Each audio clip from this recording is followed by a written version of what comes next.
God roep mense op verskeie maniere. Vir Abraham was dit om weg te trek na 'n land wat nog vir hom gewys sou word en 'n belofte van 'n nageslag wat nog sou kom. God roep nie vir Moses terwyl hy in die paleis was nie, maar hy roep hom terwyl hy daar in die woestyn was en skaap opgepas het by 'n brandende bos. Vir Jesaja, Jeremia en Jesegiel het God geroep deur 'n visioen. Maar vir 'n sekere jong man was dit terwyl hy besig was in die land om te ploeg. Sy naam was Elisa. God roep mense om werk vir hom te doen en wie weet, hy roep dalk vir jou ook. Ek het baie gewonder oor hoe die Heilige Gees werk. Hoe weet ek as ek wel gevul is met die Heilige Gees? Watter tekens is daar? Is daar iets wat duidelik is of wat presies? Hoe werk dit? Hoe onderskei ek tussen 'n gedagte en 'n geesgevulde inspirasie? En terwyl ek so gedink het oor hierdie gedagtes oor die Heilige Gees, het Elisa se lewe vir my 'n paar antwoorde gegee. En ek hoop dat, soos wat ons hierdie reeks saam sal deurwerk en saam gaan kyk na Elisa se lewe, ons antwoorde gaan kry oor hoe die Heilige Gees werk. Paulus skryf vir ons in 1 Korintiërs 2 vers 10 tot 12 oor die Heilige Gees en hy gee vir ons 'n blik op die werking van die Heilige Gees. Dit lees soos volg: Maar God het dit aan ons deur sy Gees geopenbaar, want die Gees ondersoek alle dinge, ook die dieptes van God. Want wie van die mense weet wat 'n mens is, behalwe die Gees van die mens wat in hom is? So weet ook niemand wat in God is nie, behalwe die Gees van God. Ons het ewenwel nie die Gees van die wêreld ontvang nie, maar die Gees wat uit God is, sodat ons kan weet wat God ons uit genade geskenk het. Volgens Paulus kan ons slegs weet wie God is as ons deur sy Gees gevul is. Nog meer belangriker dat ons moet weet waaroor die Heilige Gees gaan. Want as ons nie weet waaroor die Heilige Gees gaan nie, en as ons nie weet hoe hy werk nie, hoe gaan ek ooit verstaan hoe God werk? Die teks sê tog wel, dit is hoe ek God kan leer ken. Maar elkeen van julle het 'n studiegids ontvang, en ek wil hê jy moet gaan na die studiegids toe, en ons gaan saam deur hierdie studiegids werk, om hierdie lewe van Elisa beter te verstaan. So in die studiegids, die heel eerste een waarna ons gaan kyk, is 'n metode wat aan my gegee was toe ek begin het om teologie te studeer. En hierdie metode het my baie gehelp om te onthou hoe om my studies te doen. En ek wil hierdie metode gebruik terwyl ons hierdie eksamen gaan werk. Hierdie metode is soos volg: om te verstaan, moet jy leer, sodat jy kan onthou, sodat jy kan toepas. So, as ek die lewe van Elisa wil verstaan, dan moet ek gaan leer wat in sy lewe gebeur het. En as ek gaan leer wat in sy lewe gebeur het, gaan daar dinge wees wat ek gaan moet onthou. En as ek dit gaan onthou, dan is daar praktiese dinge wat ek gaan kan toepas. So ons gaan in hierdie reeks hierdie module gebruik, sodat ons die werking van die Heilige Gees beter kan verstaan, maar ook om te onthou dit wat ons saam sal bestudeer. Nou terug na my oorspronklike vraag. Hoe weet u en ek wanneer ons gevul is met die Heilige Gees? En dis die lewe van Elisa wat ons gaan bestudeer.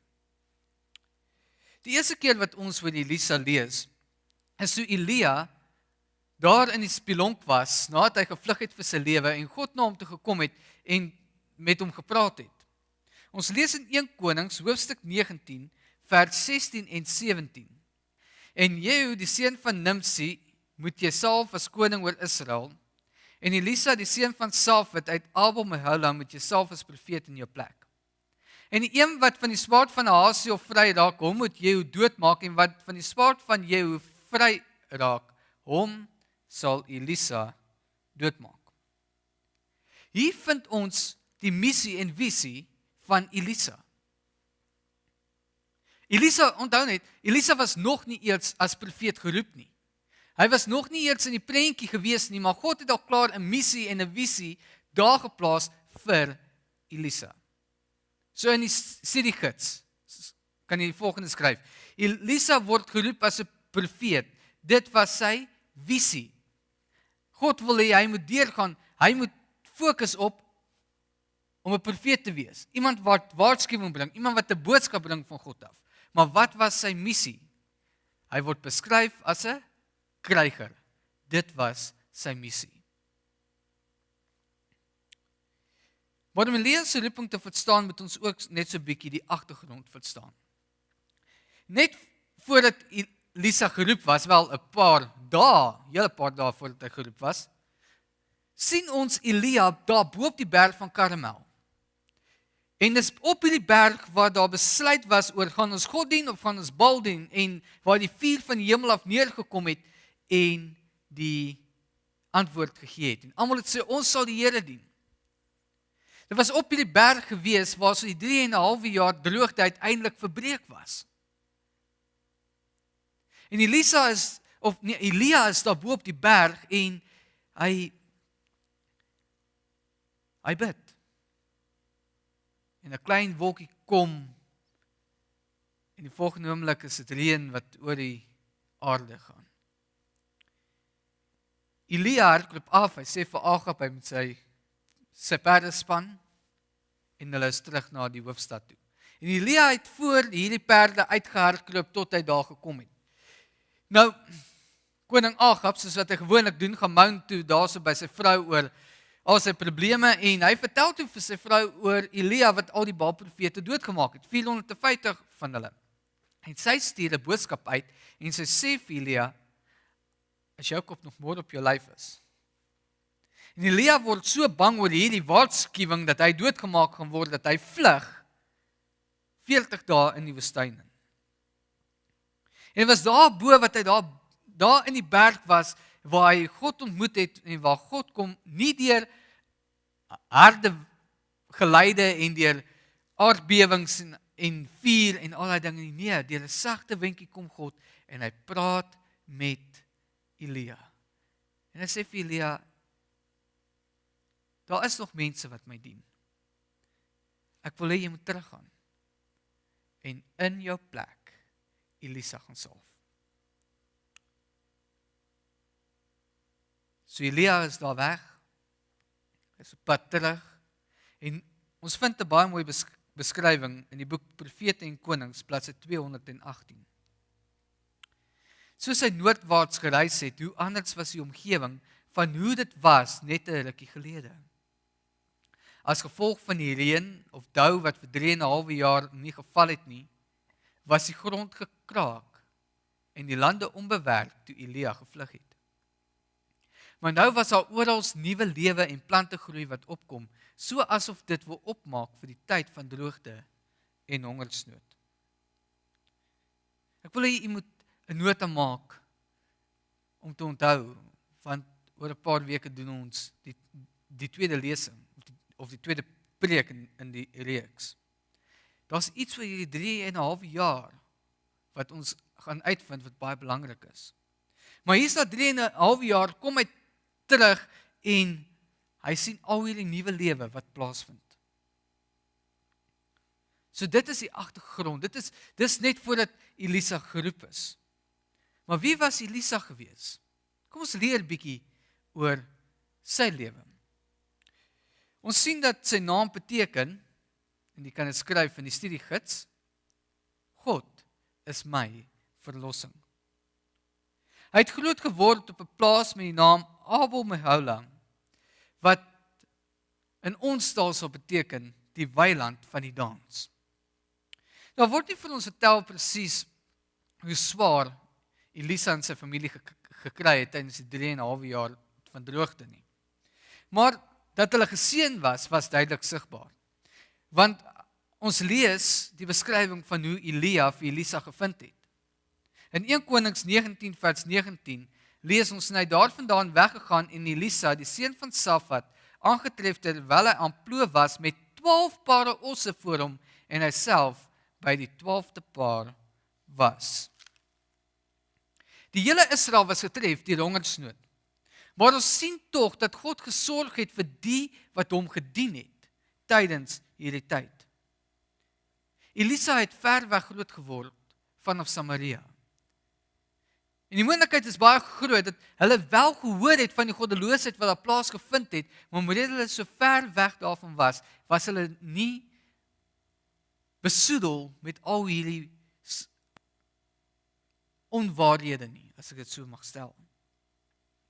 Sy ouers het hom opgebring om God lief te hê en sy wette te gehoorsaam. En Elisa word gevind terwyl hy daar besig was by 12 pare met osse. En hierdie is my eienskap wat baie mooi uitstaan. Sien, Elisa was besig gewees om te werk. Maar hy was nie net gewone werk nie.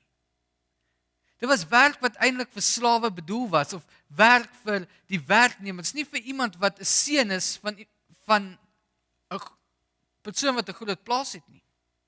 Maar Elisa was bereid gewees om die eenvoudige werk te doen. Soms wil ons nie die eenvoudige take doen nie. Wanneer daar kom en ons sê, kom ons in 'n evangelisasieprojek en ons kyk na die lys van name wat ingeskryf moet word, dan kyk ons, daai lyk te eenvoudig. Ek wil eerder nie my naam daarin skryf nie, want niemand gaan my sien nie. Niemand gaan weet ek het dit gedoen nie. Ons is soms daai houding van, ek wil hê mense moet my sien. Ek wil hê mense moet weet ek doen dit. En dis nie altyd die regte manier nie. Dis nie wat God verwag van ons of nie.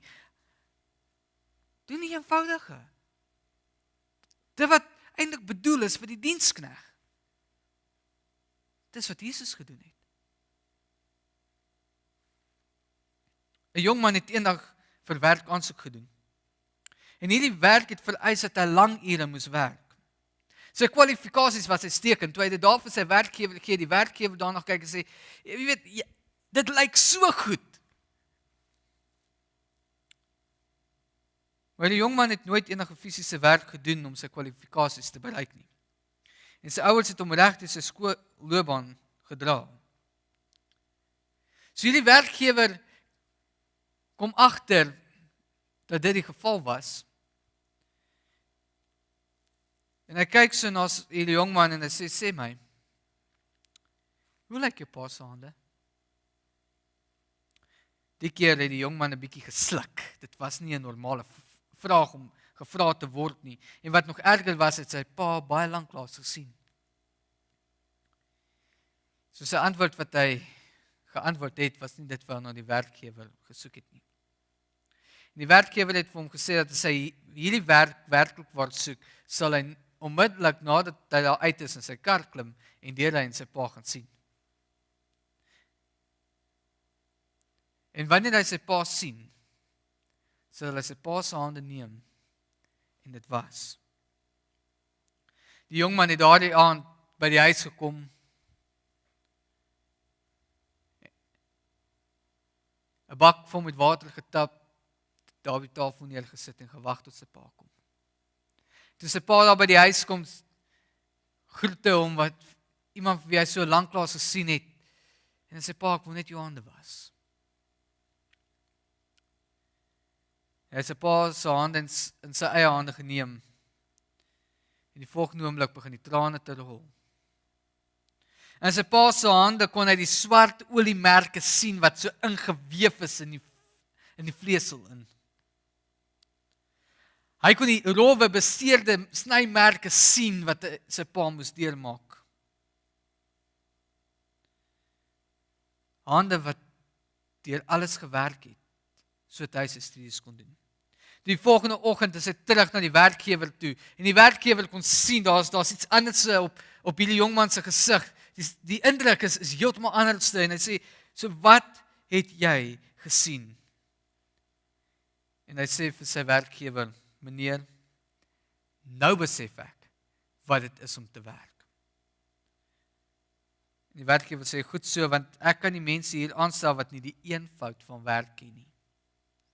Werk is nie net om jouself te verryk nie, dit is om ander te dien. En dit is wat ons soms vergeet. Dit is wat ons verbykyk. Die eenvoudige werk om ander te dien. Dis eintlik wat ons moet doen. Maar ons het so gewoond geraak aan myself te wys. Leslie Harding in sy boek Elisha, Man of God, stel dit soos volg. God kan jong mense gebruik wat lief is vir hul ouers meer as vir die wat natuurlike liefde tekort kom. As ons nie ons ouers liefhet nie, wat soveel vir ons opoffer, hoe kan ons begin om God lief te hê? Kyk, kom ons wees eerlik. Dit is nie altyd maklik nie. Dit is nie altyd maklik om jou ouers lief te hê nie. Hoe ouer jy word, hoe meer selfstandig word jy, hoe meer is jy op jou eie. En dan is maar nog steeds daai pa of daai ma wat inkom en kyk, in my eie geval, daar stye wanneer ek dit ook nie kan vat nie. Stye wat ek soms my hand en my hare indruk en sê, nie alweer nie. Maar dit bly by my opkom. Ek moet hom lief hê. Ek moet hom eer. Want dit is deel van die gebooie. 1 Konings 19 vers 19. En Elia het by hom verbygegaan en sy mantel op hom gewerp. Elisa word geroep vir iets baie groter as wat hy ooit oor kon droom.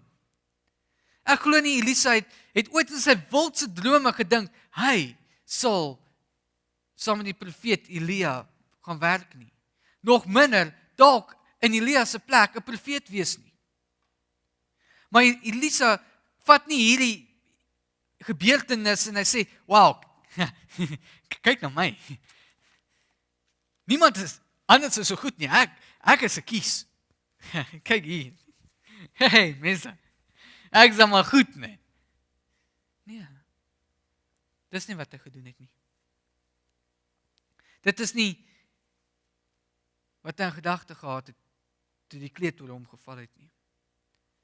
In plaas daarvan, van 'n groot kop kry, sien ons, dat hy nog steeds nederig bly. Luister mooi na Elisa se woorde, toe hierdie gebeur het, in 1 Konings 19, vers 20. Daarop het hy die osse verlaat en agter Elia aangeloop en gesê, laat ek tog my vader en my moeder soen, daarna sal ek u volg. Dit was hierdie gesindheid wat Elisa bekwaam gemaak het vir dit waarvoor die Here hom geroep het. Maar sou Elisa alles onthou wat hy geleer was? Ek glo Elisa was daar bo op die berg Karmel toe Elia die vuur uit die hemel laat neerdal het. En ek dink daar moes 'n gedagte deur Elisa se kop gegaan het om te sê, wat 'n voorreg sou dit nie eendag wees om saam met hierdie man te kan werk nie. Of net om hom te kan ontmoet nie. Maar te midde van al die opwindendheid wat hy daar het, dit wat deur hom moes gaan, het hy nog steeds nie vergeet wie hy is nie. Hy het nog steeds nie vergeet waarvoor hy geroep word nie. Sien? Hierdie roeping waarvoor hy geroep was, het nie werks punte gehad om te sê, jy moet dit doen, dis wat jy gaan doen, dis wat ons verwag nie. Daar was niks gewees om vir hom sê, jy gaan hier wees, of dit is hoe jy dit moet doen, of daar was nie vir hom gesê, moenie omgee nie, daar gaan genoeg van 'n salaris wees om 'n huis te bekostig nie. Daar was vir hom gesê, hier is die mantel.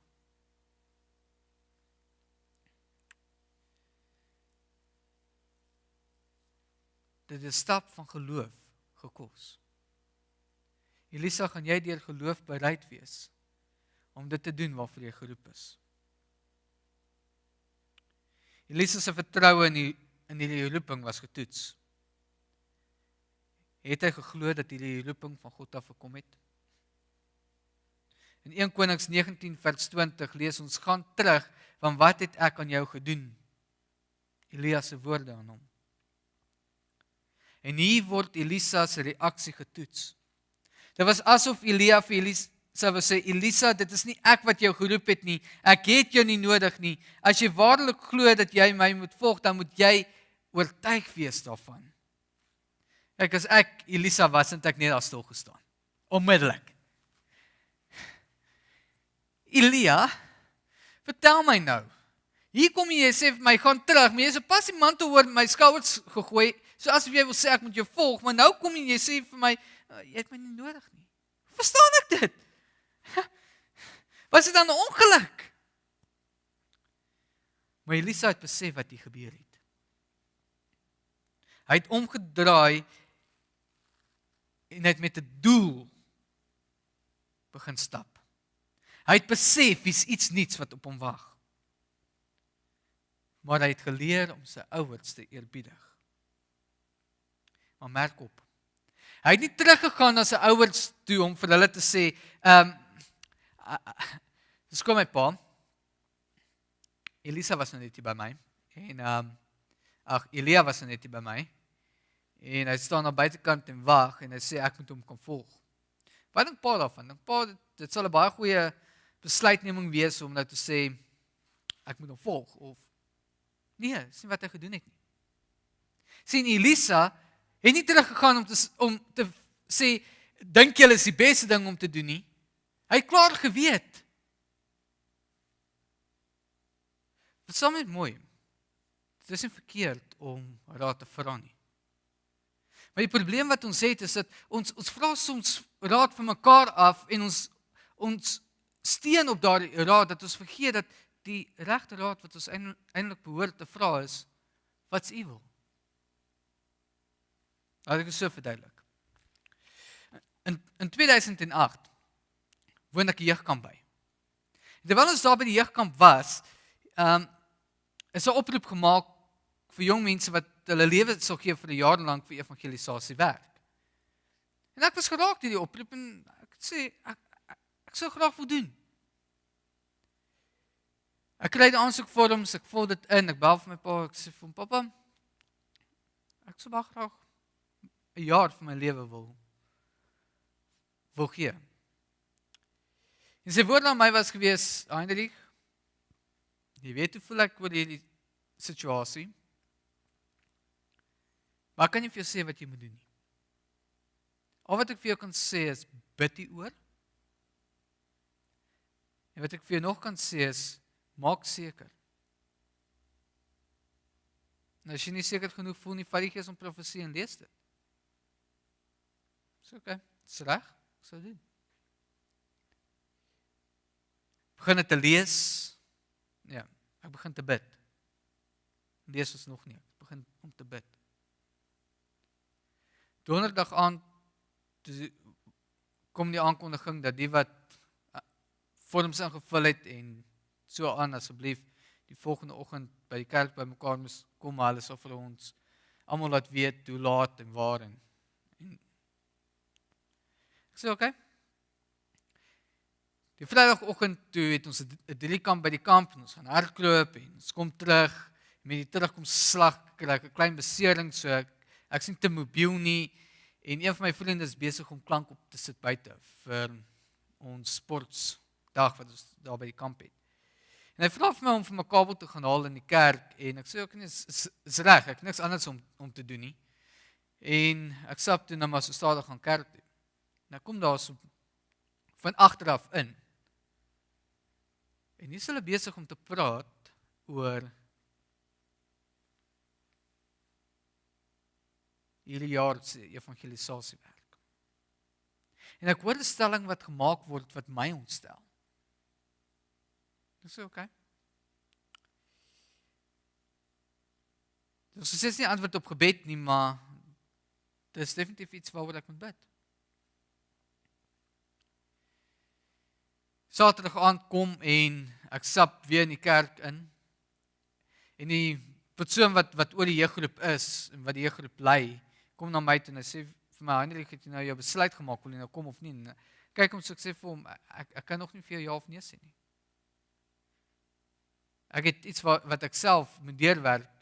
En hy kyk vir my so, hy sê, kan jy nog toelaat dat jou pa jou tyd vir jou sê wat jy moet doen of nie doen nie? En Ja, op daai oomblik moes hy dalk net nie dit vir my gesê het nie. Maar ek het vir hom gesê, nee. My pa kan nie vir my sê wat ek moet doen en nie moet doen nie, want dit is nie sy besluit nie. Hy het wel vir my raad gegee, maar asseblief, gee my net tyd. Die volgende oggend vroeg, was Saterdag aan, was Sondagoggend, toe kom die persoon saam met wie ek sou ry terug Kaap toe my, en hy sê vir my, asseblief kry jou goed, klim in die kar. Ek sit daar binne in sy bakkie, en ek my laptop oop. En ek begin deur boeke te gaan van die Gees en Profesie op my laptop.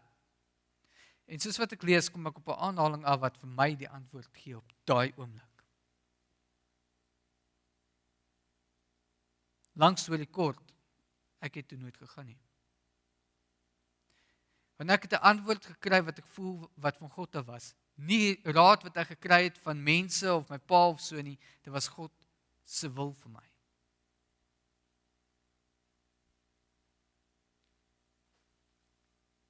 Dit is baie maklik om te luister na mense se raad en die verkeerde pad te volg.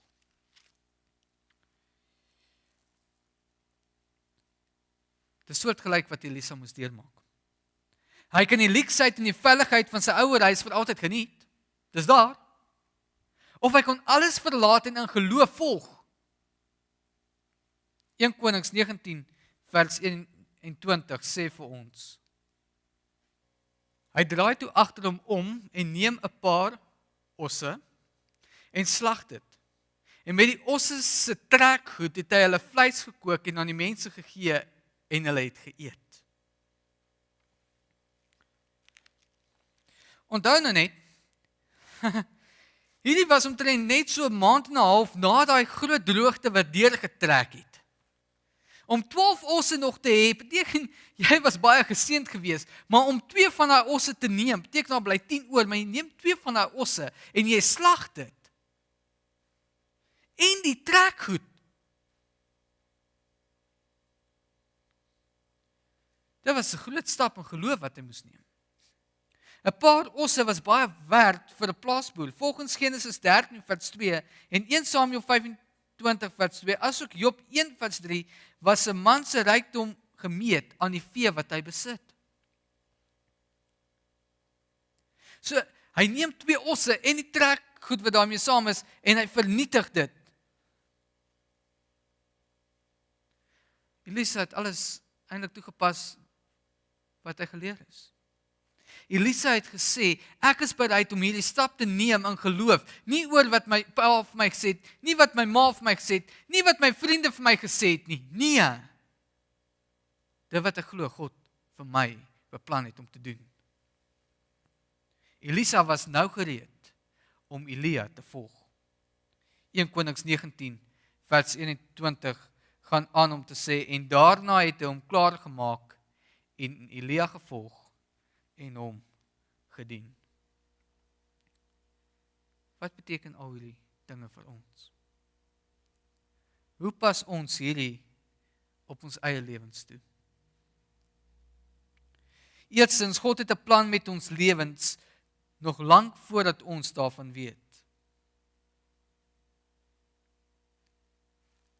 Jeremia 1 vers 5. En jy kan dit invul op die studiegids daar op daai klein lyntjie, Jeremia 1 vers 5. Voordat ek jou in die moederskoot gevorm het, het ek jou geken. En voordat jy uit die liggaam voortgekom het, het ek jou geheilig.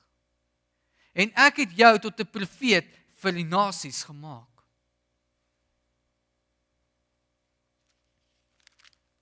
Dit maak nie saak wie jy is in jou eie oë nie. Jy mag van jouself dink dat jy klein en onbelangrik is. God het 'n plan met jou lewe. Nog voordat jy gebore was, het hy klaar 'n missie en 'n visie vir jou beplan. Die vraag is net, gaan u en ek daai missie en daai visie aanvaar?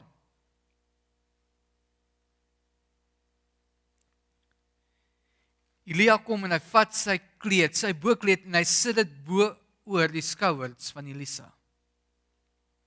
En ek glo so wil God ook sy boekleed op ons plaas.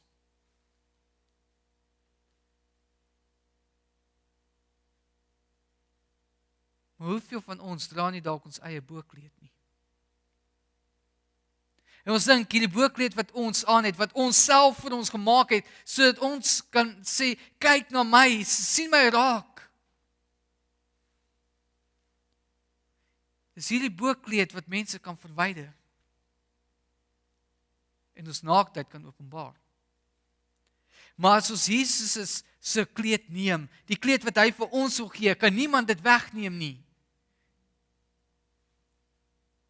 Josef was sy vader se gunsteling seun. En om dit te bewys het Jakob vir hom 'n baie mooi kleed gemaak wat hy kon gedra het. En oral waar hy gegaan het, het hy hierdie kleed aangetree om te wys, my vader het my lief. Maar hierdie boekleed wat hy gehad het, is van hom weggeneem toe hy na sy broers gegaan het en hom daar in die put gegooi het en verkoop het as 'n slaaf. Daar is sy boekleed wat sy vader vir hom gemaak het, weg. Maar dit was nie daai kleed wat hom beskryf het nie. Want God het 'n ander kleed vir hom gehad, iets meer belangriker.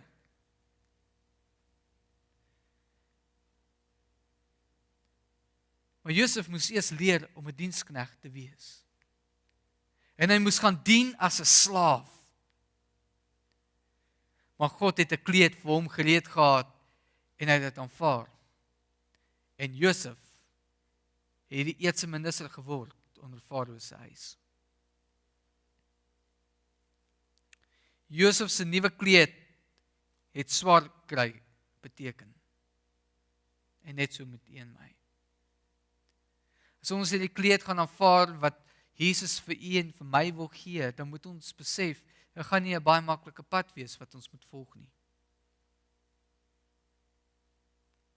Ons gaan moet leer. En wat leer ons? In Matteus 11 vers 29 lees ons, neem my juk op julle en leer van my, want ek is sagmoedig en nederig van hart, en julle sal rus vind vir julle siele. Ons moet leer om sagmoedig te wees. Ons moet leer om nederig te word. Nie hierdie persoon wat gaan uitstaan en sê, kyk na my nie, maar die persoon wat gaan sê, kyk na hom. Kyk na Christus. Nie die persoon wat hoogmoedig gaan wees nie, maar die persoon wat nederig gaan wees, wat bereid gaan wees om op sy knieë te gaan en voete te was. Ons moet dit leer. Maar die beste van hierdie hele verhaal is dat wanneer ons eie kleed sal uittrek en Jesus se kleed wat hy vir ons wil gee aantrek, dan kry ons 'n splinter nuwe veelkleurige kleed. Hoor hom mooi sê dit in Esegiel 16 vers 8 tot 10.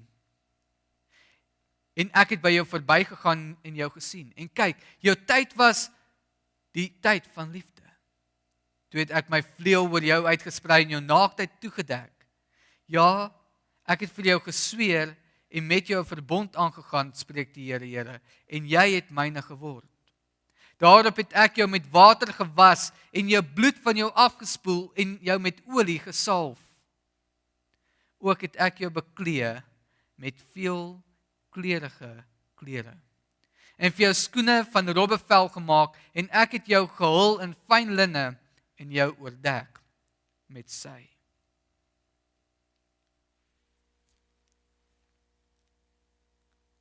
Jesus gee vandag sy kleed aan jou en my. 'n veelkleurige kleed. Is u en ek bereid om hierdie kleed te dra? Voordat u sê ja, onthou net, as u hierdie kleed wil aanvaar, dan moet u ook besef, daar's geen leierskapposisie om te sê, kyk wie ek is nie. Om hierdie kleed te aanvaar, moet ek gaan leer wat dit is om sagmoedig en nederig te wees. As ek hierdie kleed aanvaar, moet ek my eie ambisies laat gaan. En ek gaan moet leer om te volg. As ek die kleed aanvaar,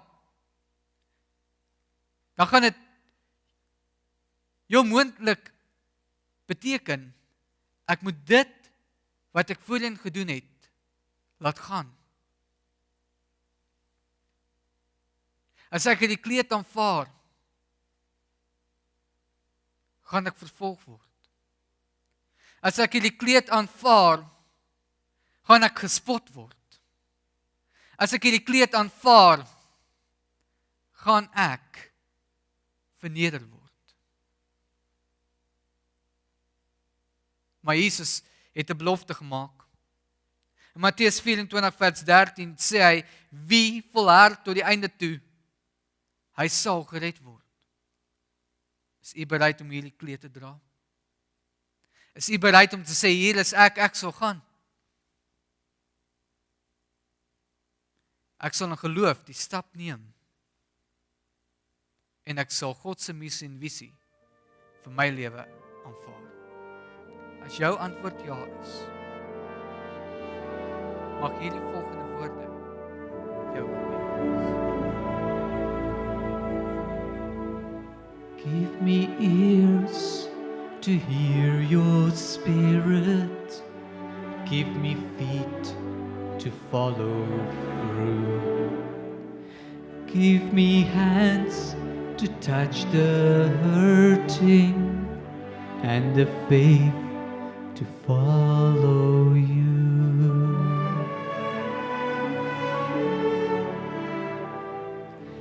Give me grace to be a servant. Give me mercy for the lost. Give me passion for your glory. Give me passion for the cross. And I will go where there are no easy roads. Leave the comforts that I know. I will go and let the journey be my home. I will go. I will go.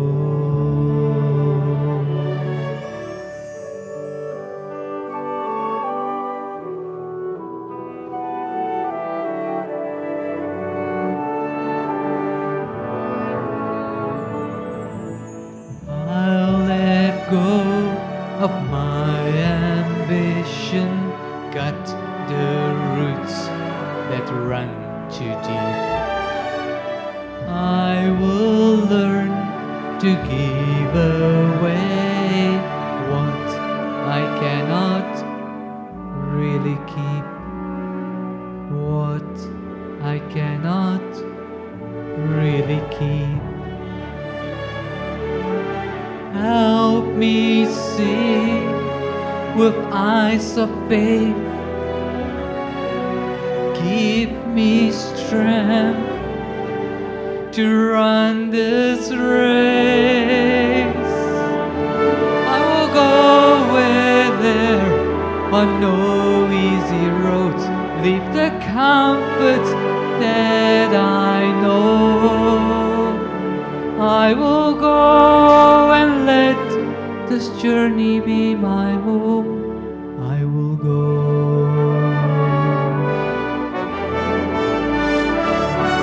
I will go, Lord, where your glory is unknown. I will live for you alone. I will go because my life is not my own. I will go. I will go. I will go. I will go.